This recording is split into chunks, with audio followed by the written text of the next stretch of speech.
Qool Hand Podcast, something you got to deal with. Welcome back to the show. I'm your host. My name is Q. If my voice sounds a little weird, it's because I'm still a little bit under the weather. I'm about 85%. I posted on my Instagram story that I've been sick. I actually missed a show. I missed a concert that I was supposed to go to on October 1st. It was some band like Sammy Ray. Like, I really wasn't going for the opening act. For the main act, excuse me. I was going for the opening act of somebody that I saw in the past, which is Kaina, back in 2022. Yeah, 2022, I saw Kaina, and she was opening for this other group on October 1st here in Pittsburgh. And I was down horrible. No alcohol today. We're drinking coconut water. Contrary to what I show on the podcast, I do not drink like that. I don't drink alcohol that much. I like to buy it. We're drinking coconut water. I still need to hydrate. That's good stuff, y'all. So anyway, just a couple things that we got to talk about today. I did get to go to a concert yesterday. It was the Andy Warhol block party. I don't know when they started doing this. I went to one last year. And here in Pittsburgh, we have the Andy Warhol Museum, which showcases like Andy Warhol stuff. And they have different exhibits and things like that. And they also do something called the Sound Series, where they bring like good indie acts in. Recently, I think their most recent sound series that they have, which are intimate shows, like they're housed at these performances are at the Andy Warhol Museum. They have like a little venue, and it's small. So these sound series events usually sell out because it's such a small venue, and they're intimate shows. So I saw one of the members who plays for the War on Drugs there. And he goes by Nightland. I think he's the bass player. And I did an episode on how he kind of inspired the Qool Hand Podcast. Anyway, let me not get too far off the subject. I also saw Helado Negro there for the first time, and Zenizen. And I think Slauson Malone is playing like this coming week. So they have good acts. Like, if you're in Pittsburgh and you're tapped in with the indie scene, I would, look out, follow the Andy Warhol Museum on Instagram, because they do have like good acts for the sound series. So shout out to whoever puts that together for the Andy Warhol Museum. So yesterday I went to go to the Andy Warhol block party, and they had Helado Negro once again. They had Zenizen, who I was introduced by Helado Negro. And they also had Ethel Cain. Ethel Cain was the headliner for this. Last year, the headliner was Kurt Vile. And I went last year and saw Sudan Archives, who I've also seen in the past. And I left after Sudan Archives. Like, I'm going to keep it real. Like, we're going to get to it. But I also left early on yesterday's show, too. So I just, before we get to that, I go on like Twitter, like, the algorithm caters to my hip hop love and all that stuff, and ratchet activity that goes on in urban media. And I had to get off of Twitter. I'm suspending Twitter for a week. I'm suspending it. I'm not getting suspended. I'm suspending it. You want to know why? Because every single tweet that I see is talking about Joe Budden and Drake. And Drake just released his project For All the Dogs. I'm going to talk about something about that project, but like, I really don't review like mainstream artists and stuff like this on this podcast. I'm about to issue a verbal DP. And a DP, I feel like that's a gang word. That's like an LA slang term. A DP is discipline. It's disciplinary action. I gotta holler at Drake, because I talk about indie artists. I talk about certain genres of music on this podcast, and there's been like a bunch of controversy. Drake is he's taking. He said free smoke a few years ago. He's really he's checking all sorts of people. He's checking Joe Budden. He's checking everybody. But the one person, now you go ahead and check your other hip hop contemporaries. But when you start getting out of line, you need to stay in line. And it hurts to do this. It hurts when you have to discipline somebody's music you love. because I'd be the first to tell you I've been rocking with Drake's music for a very long time, and I have an episode where I'm actually going to defend him for these whole ghostwriting claims. So it hurts when you gotta put the belt to somebody's music that you love. You know what I'm saying? So, or the person who makes music that you love. Let me speak clearly.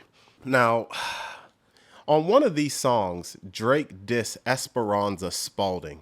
And for those who don't know, she's like I think she came out the gate as like a jazz artist, but one of the records of hers that I own is called Emily's D Evolution. And this is actually one of the first records that I bought when I got my record player. And I bought this record because I fell in love with another album of hers. And my wife and I share a mutual love for a specific song called Cuerpo y Alma. And I believe that's translated heart and soul. This woman is amazing, to say the least. And she shocked the world in 2011 when she won the Grammy She won the Grammy for Best New Artist. And let me tell you who she won the Grammy over for Best New Artist. Now, So the nominees were Justin Bieber, Drake, Florence and the Machine, and Mumford and Sons. Now, I'm going to just keep it real. That is a lineup. Because all of these artists today, all of the mentioned artists today are pretty, I would say all of them are pretty big in their own lanes, in their own genres and all that. Like when I went to go look this up, and I actually remember when she won this Grammy, because this was the first time I heard of her, but I didn't listen to her music when she won this Grammy in 2011. In 2011, I was like 17, so I was still in the limitations of hip hop and R&B. That's all I was listening to, more so just hip hop and rap. Not even R&B like that. I wasn't open to other genres of music back then. I just remember for me that Justin Bieber lost the Best New Artist thing, because Justin Bieber came out the gate just like such a huge artist. Whether you loved him or hated him, you couldn't get away from Justin Bieber. So when you see this Esperanza Spalding person win Best New Artist, it's like, who? Huh? So in 2011, when she won this, like, it was super left field. So Drake actually addresses this on this new album.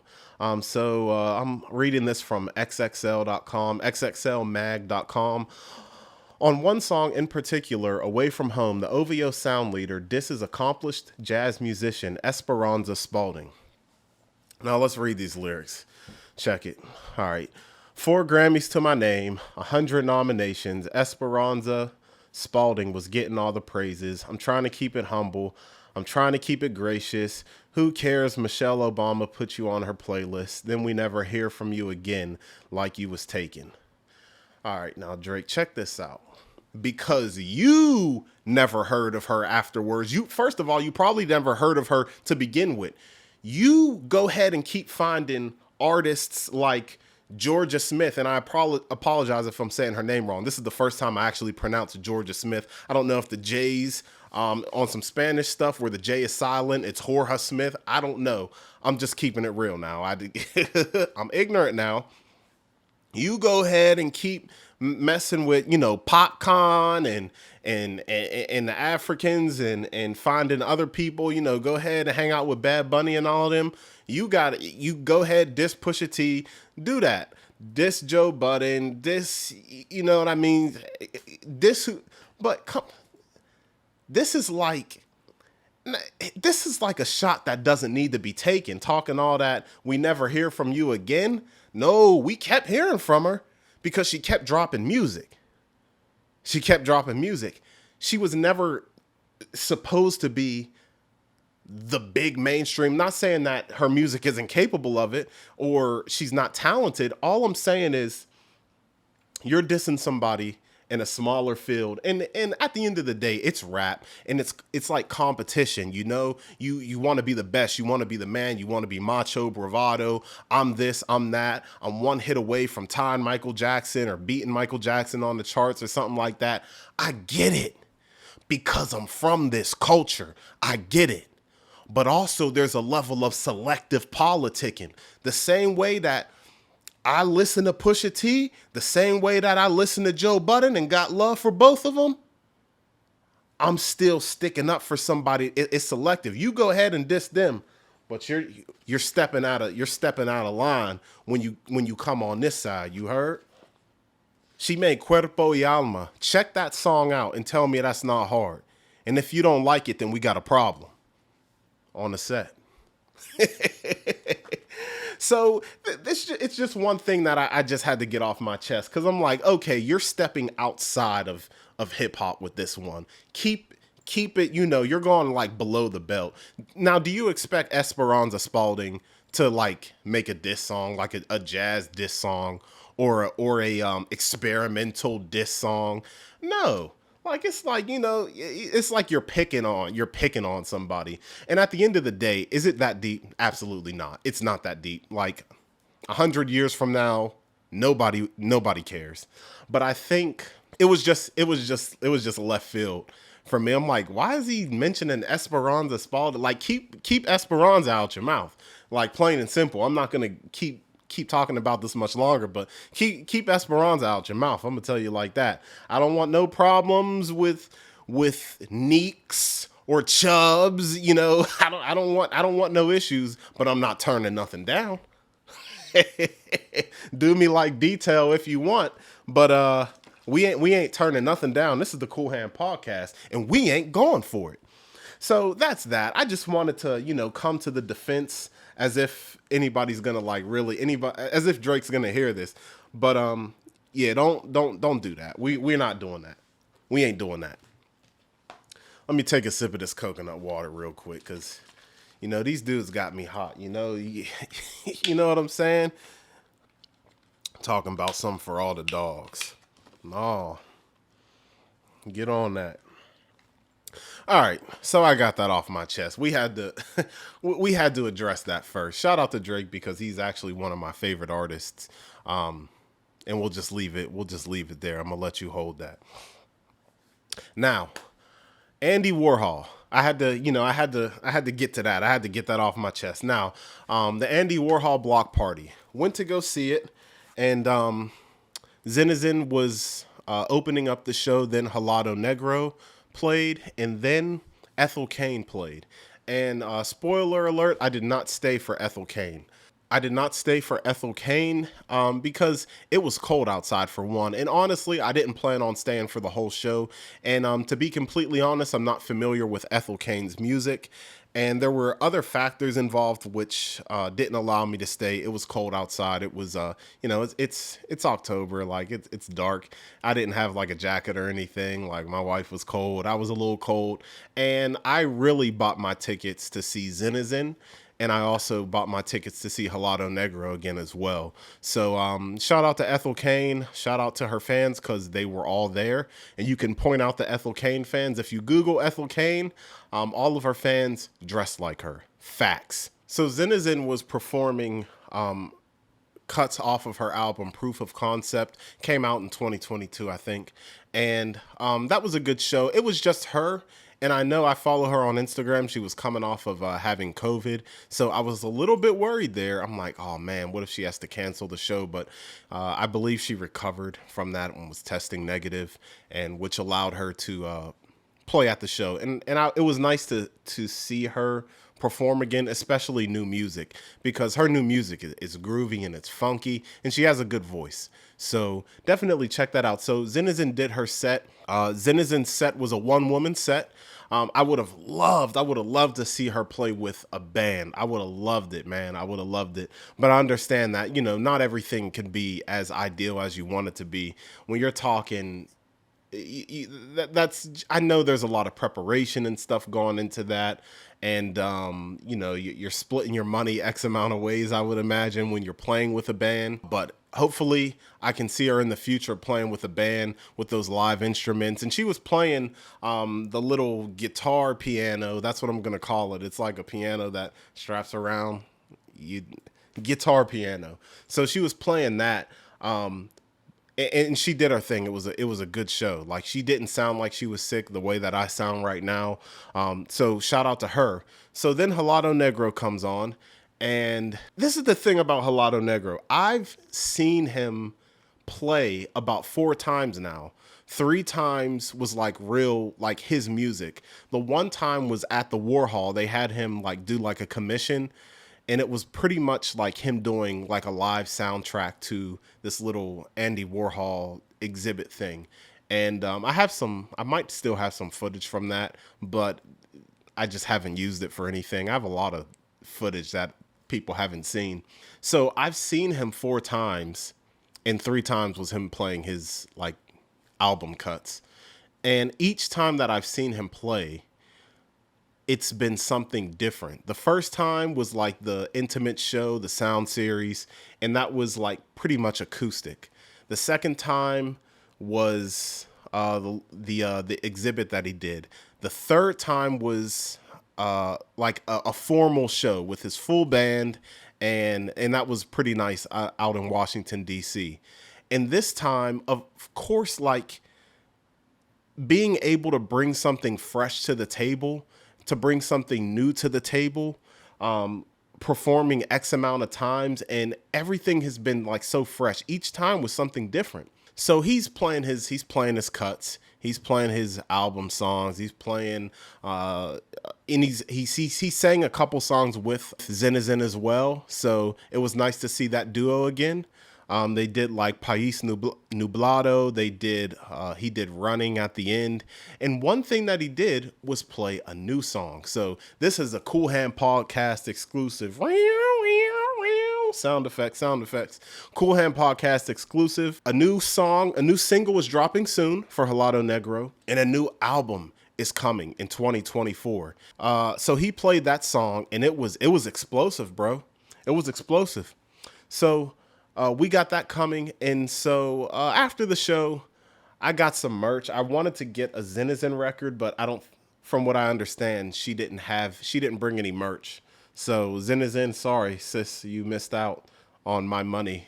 But I did end up getting a Helado Negro record. I actually never heard this one before. So yeah, Double Youth, that's what it's called. My homeboy put me on the Helado Negro, so I really got hip to his music in around 2019. So I haven't listened to the full discography, and this is one record that I haven't heard. You can't see this record, but I have one of his records hanging up right there. So anyway, new album coming by Helado Negro. Shout out to Zenizen. I didn't get to talk to her after the show. I really wanted to, but she was nowhere to be found. I did get to chop it up with Helado Negro after the show. I believe his wife was there. And one thing people may not know, if you didn't see my vlog when I went to DC, I did end up seeing Helado Negro on the street. I said this in my other episode, my other little vlog, but I was driving trying to find parking, and as I was parking to go to this show, I saw him with some people, so I walked up to him, met him again. He's like, "Oh yeah, I remember you." Woo woo woo woo woo. So yeah, that's what happened.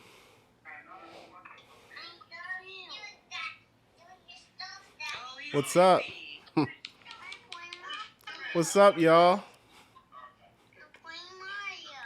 I'm playing Mario, or you're playing Mario?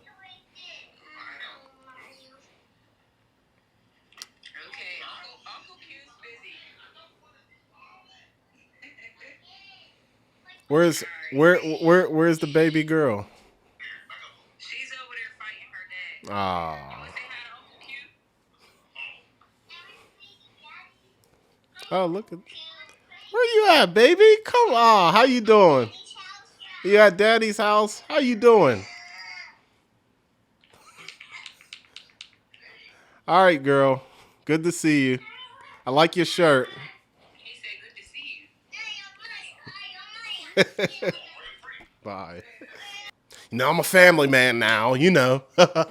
I'm a family man and all that. So, I do, the family got to call. You got to stop the pod for it, So, yeah, I think that's a good sign to like kind of stop. But yeah, just a quick check-in. Qool Hand Podcast, something you got to deal with. I got some good stuff coming up. You can follow the podcast on Instagram, on YouTube, of course, Spotify. Please support that. Twitter, I'm not useful on Twitter. I just laugh at other people's tweets.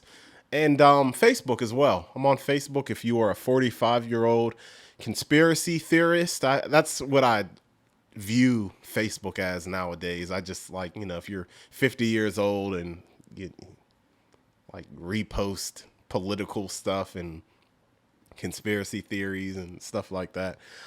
So yeah, if you want to support the channel, Cash App, Venmo, one of those things, support the channel. That's what they do, support. So yeah, you can do that. I'll catch you guys on the next episode. I appreciate everybody who listens to the podcast. Oh yeah, one more thing. Congratulations to Fly Rock and Johnny.